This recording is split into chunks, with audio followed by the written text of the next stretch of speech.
Hey, my name is Benjamin Nicholson, and as the CEO of Clear Springs, I want to be the first to congratulate you on being accepted into our Behind the Bar Team program. Now, you've already been a Clear Springs team member for 6 weeks as a server, but now you're going to be a Behind the Bar team member. And as a Behind the Bar team member, you are the only one who's allowed to go behind the bar, and more importantly, the only one who's allowed to make an alcoholic beverage for a customer. And this is an exciting time in bartending and mixology, where we're going to be using the latest, spices, herbs, and juices that are on the forefront of the industry. Today we brought in our head mixologist, Max, to show you the Clear Springs way to make a drink. That way our customers are going to be getting the same drink at all locations. We've also brought in our head bartender, Nicholas, to show you the proper way to present a drink. That way our drinks are going to be uniform at all locations. And now for a quick refresher, I'm going to throw it over to our Vice President Hunter, who's going to give you a quick history on the company. Hello, my name is Hunter and I'm the Vice President of the company. Today I'm going to talk about the history. In the early 1840s, the Guadalupe River and the Comal River were focal points for the German immigrant settlement.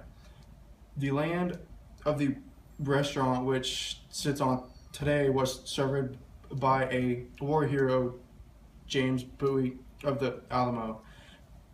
Clear Springs, what is now a restaurant, was a building for storing cotton, and it was built in 1873.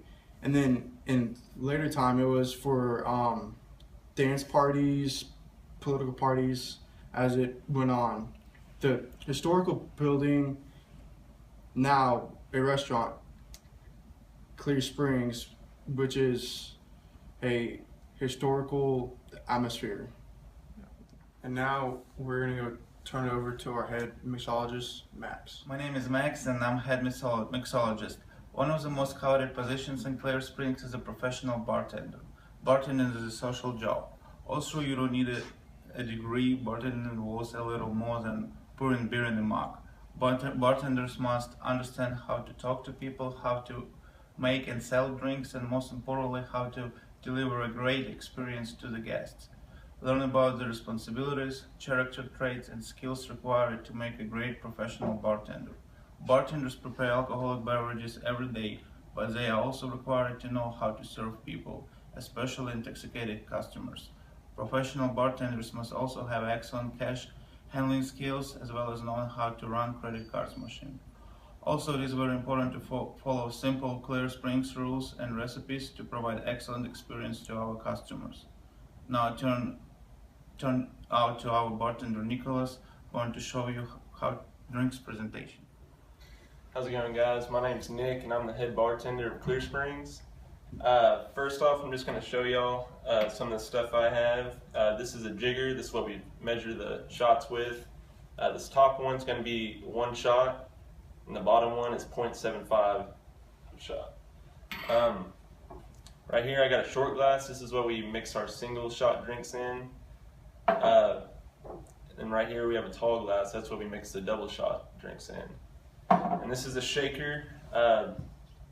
Like martinis or anything, you're going to put ice in there, put the liquor and ingredients in, you're going to shake it up like this. You're going to pour it in the glass like that. Alright, right here I have a bottle of Belvedere vodka. I'm going to show y'all how to measure out the different shot counts. Whenever you're not as experienced, you're going to measure it out with this.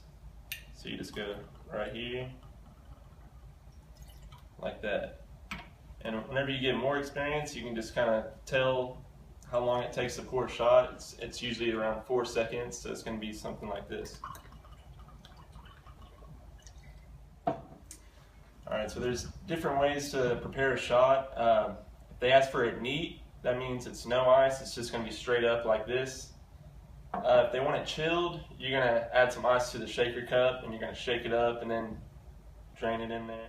Alright, so one very important thing to know while bartending, it actually helps you keep up with how many drinks a customer is having. 12 ounces of beer is equal to 5 ounces of wine. which is equal to 1.5 ounces of liquor. Alright, so another thing is, it's very important to know the difference in well liquors and top shelf liquors. Well liquors are going to be our cheapest liquor, so it's going to be like Kentucky Deluxe, Heaven Hill, Juarez Tequila, and top shelf liquors are going to be like Patron, Belvedere, Grey Goose, ones like that. And so basically what we really stress on is preparing all the drinks exactly the same every time, so we have it the same thing in every restaurant and no one ever gets anything different whenever they order the same thing. Alright, so I've covered all the basic things to know about bartending, so now it's really just up to y'all to just study all the drinks and everything. We're going to send y'all home with a packet to study and everything.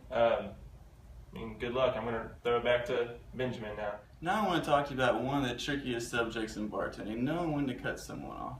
The reason why we don't want to overserve people is that when they leave our establishment, we are responsible for what happens next. You know, it doesn't matter how much someone has had before they came to your bar. If you are the last person to serve them, then it's our head that's on the chopping block. For example, if someone's doing a pub crawl and they've done 10 Jaeger bomb shots at 5 different bars, they come into our bar for one last drink, and then they go out and they get in a car accident, they hurt themselves, they hurt someone else. Once again, it's our head that's on the chopping block.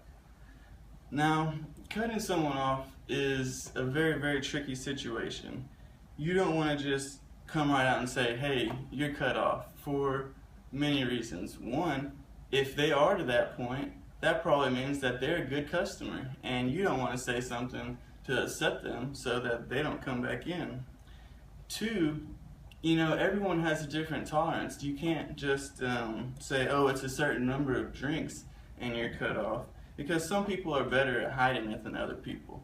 Basically, if you can look at someone and just say, man, that guy is wasted, or man, she is completely hammered, or if they're disrupting or being a nuisance to other customers, that's a good time to start thinking about cutting them off.